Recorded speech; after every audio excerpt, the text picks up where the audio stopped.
Bonjour les amis. Ah là là là là là là.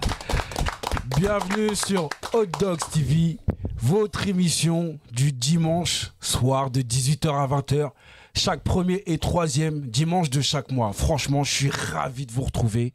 À tout de suite, générique.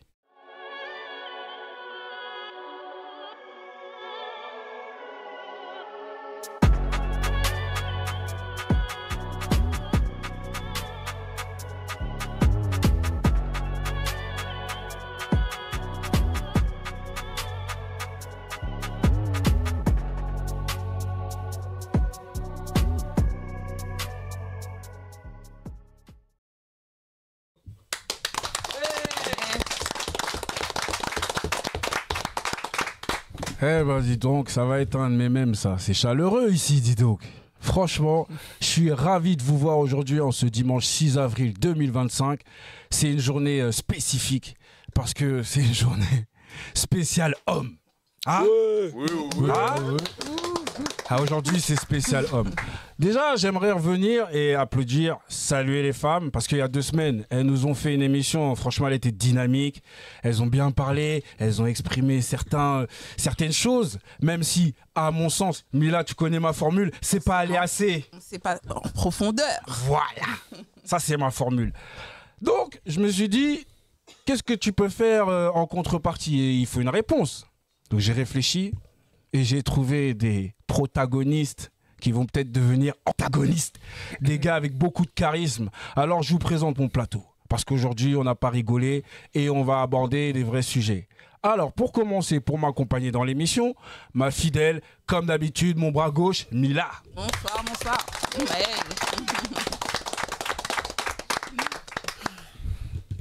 À sa gauche, il y a l'invité du jour. Je suis obligé de faire une pause, de le présenter. Parce que quand vous dites barbe bleue, le cœur de femme. Le cœur. Mon Dieu, j'ai vu des AVC en live. Je dis, oh, mais quel bail. C'est comme ça que j'ai commencé à m'intéresser à Barbe Bleue. C'est parce qu'en fait, il y a un gars, il a dit Barbe Bleue et je sais pas, elle est devenue hystérique. Oh, ouais. J'ai dit, ah, je vais aller voir. Et quand j'ai regardé, j'ai dit, ok, je vais inviter ce gars-là. Il est pertinent. Barbe Bleue. Bienvenue dans notre émission, man. Bonsoir tout le monde. Bonsoir tout le monde. Ah là là. Barbe Bleue, franchement, on est content de te voir. On a un couplet pour toi. On va attaquer un débat et après, on va bien se pencher sur toi et en savoir un peu plus sur toi, sur ce que tu fais, etc. À ta gauche, il y a notre sniper de d'habitude. Vous le connaissez. Mannequin, modèle, producteur, multicasquette. Ahmed. Ouais. Ahmed Moïse. Mon côté droit, il est coloré. Coloré, le orange est de mise. Hein. À notre droite, notre sniper. Hein, il est venu avec son dossier. Regardez, les archives sont posées. Je veux dire, ça va tirer à balles réelles. Benko, s'il vous plaît. Et comme je vous dis, c'est du lourd. Voilà quelqu'un que sûrement beaucoup d'entre vous qui êtes allés au Jamel Comedy Club avaient pu voir. Parce que c'est quelqu'un qui ambiance, qui chauffe, qui vous monte en température, qui vous fait rigoler. En plus, je vais pas poser la question, mais je me pose la question. Mais en fait, tu danses beaucoup, en fait, t'as vu? Mais toute cette énergie, à un moment donné, elle baisse ou pas? Parce que t'as vu, je te vois toujours danser et tout. Je me dis, gars, tu vois, même Energizer, ils font pas les trucs illimités encore. Ils sont pas encore. Je connais Free en illimité, mais l'énergie, je connais pas. Et mon gars, t'as une énergie. C'est Farid, franchement, je vous le recommande. Non, Farid, franchement. Est-ce que tu es conscient de ça, que tu as une grosse... Est-ce que c'est pas un de tes points les plus forts? L'énergie que tu mets, l'intensité que tu mets dans...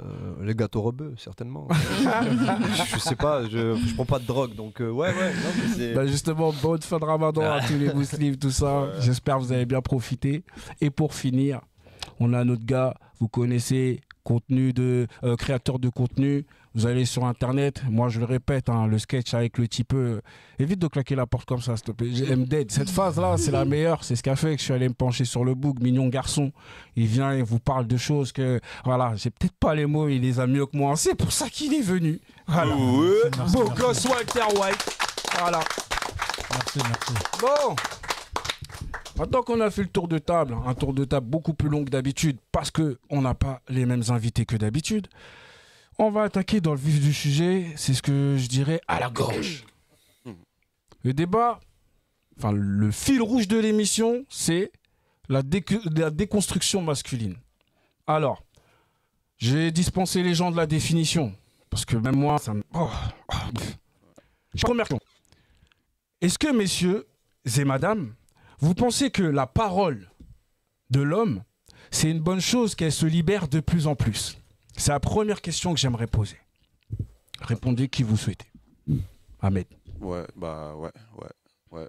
Faudra que les hommes ils s'expriment plus là, parce qu'on est trop bloqués. C'est limite, on nous a paralysés. Et il y en a plein, ils ont perdu leur dignité. Donc franchement, la parole, il la faut. Parce qu'on est resté trop calme. Et en plus, après, les nouvelles générations aussi, c'est de pire en pire. Nous, notre période, c'était pas pareil. Mais nos nouveaux, c'est chaud. C'est chaud. C'est vraiment chaud. J'aimerais savoir, d'accord, s'exprimer pour dire quoi? Pour pouvoir se lâcher, il ne faut pas qu'ils aient peur ou honte de... Par exemple, si c'est concernant hommes et femmes, il ne faut pas qu'ils aient peur de dire ce qu'ils ressentent, ce qui leur plaît ou ce qui ne leur plaît pas, en fait. Parce qu'il y a certains, ceux de la nouvelle génération, la génération Z, on les appelle, en fait, c'est limite, ils ont peur, en fait, maintenant. D'accord. Ils ont peur et par rapport aussi, comment dire, l'influence de la femme, ça leur a pris, en fait. Ça veut dire, du coup, le fait qu'une femme soit présente devant eux, ils deviennent faibles. Ça veut dire qu'ils ont plus, ils peuvent plus, en fait. Juste parce que, je vais vous dire la vérité, je vais être cash, hein. Par rapport à... Voilà. Sois cash. Ouais. Moi, je serais cash, hein, parce que aujourd'hui, nos petits, franchement, à cause du sexe, ça fait du coup, ils sont emprisonnés, en fait. Parce qu'ils ont peur qu'une femme leur donne pas de rapport, etc., etc. Ça fait, du coup, ils deviennent faibles et la femme... vas-y, c'est... Voilà, quoi. Ça sent le vécu. Ça sent le vécu. T'inquiète, t'as l'immunité, c'est une émission spéciale homme. Ici, sachez, vous êtes protégés. Hein. Farid, tu dis, il y a une manif qui va se... Mais il fait une manif. Là, Une milite. petit gilet jaune, mais on est bon. Hein. Ah, c'est beau. Hein. Mais, Voilà. mais Mo, je voulais savoir, quand tu parles de parole, c'est plus sur les réseaux ou en toute intimité? Moi, si je dois éclaircir mon propos, c'est juste pour dire, de base, on va schématiser. On va dire, l'homme, il n'a pas l'habitude de se lâcher, de livrer ses émotions ou ses dossiers. Il préfère rester dans son truc de paix en se disant, vas-y, je sais ce que j'ai, c'est trop dangereux, c'est nucléaire. Total. D'accord? Maintenant, j'ai l'impression que, un peu comme l'a dit Ahmed, avec l'évolution féminine, le fait que les femmes, elles ont un peu plus de pouvoir, mais qu'elles gardent toujours le même mindset, ça veut dire toujours les mêmes plaintes, un peu tout ça qui ressort, peut-être que les hommes, ils en ont un peu marre, parce que là, ils se font, entre parenthèses, doublement... et du coup, il y a de plus en plus d'hommes qui décident de parler. Et moi, mon ressenti, c'est que quand l'homme, il parle, ça fait trop mal. Ça fait mal. Moi, Vas-y. je peux me permettre? Oui, Excusez-moi. Vas-y, Farid. Je veux juste savoir, quand tu dis trop parler, en fait, je n'ai pas compris le sens, c'est-à-dire trop parler, de se livrer sur ses émotions ou pas être d'accord avec ce qui se passe actuellement? Les deux, parce que tu vois, en fait, c'est pareil. En fait, c'est vraiment l'esprit de communiquer, parce que c'est pareil, les émotions, on n'avait pas forcément tendance à exprimer nos émotions. Farid. Mais moi, j'ai un début d'explication. Vas-y, on t'écoute. On vient d'Afrique. Ouais, ça, déjà, ça, Donc déjà, le palabre, oui, c'est ça. non, mais déjà, c'est pas dans notre. Nos parents viennent d'ailleurs. Ouais. Ce que je veux dire, c'est ça. Quand je dis d'Afrique, c'est large. Ça touche les îles partout. Ouais. C'est notre culture qui est comme ça. Mon père, je l'ai jamais vu embrasser ma mère. J'ai jamais vu lui faire un geste de tendresse parce que c'est nous, comme on dit, c'est la chouma. C'est la honte. Et c'est vrai que montrer ses émotions, c'est un peu c'est associé à de la faiblesse en réalité dans notre culture. En tout cas, moi, je pense que la base, ça vient de là, en fait. Justement, Farid, je vais rebondir et je vais te reposer la question, justement sur le thème de la déconstruction masculine, le fait que, justement, on soit plus amené à prendre conscience et à exprimer nos émotions. T'en penses quoi? Parce que c'est vrai, hein, pour moi, tout concept, il a ses qualités, il a ses défauts. Maintenant... Je vois où tu veux en venir, je pense. Il a dit un truc intéressant, il a parlé de la génération Z. Tu sais, moi, je vois un spectacle au théâtre, le titre, c'est Génération Z. Pourquoi? Parce que, je sais pas quel âge vous avez, mais moi je suis sur la quarantaine passée. 41, je les ai eus la semaine dernière. Moi j'ai la 35e passée. Voilà.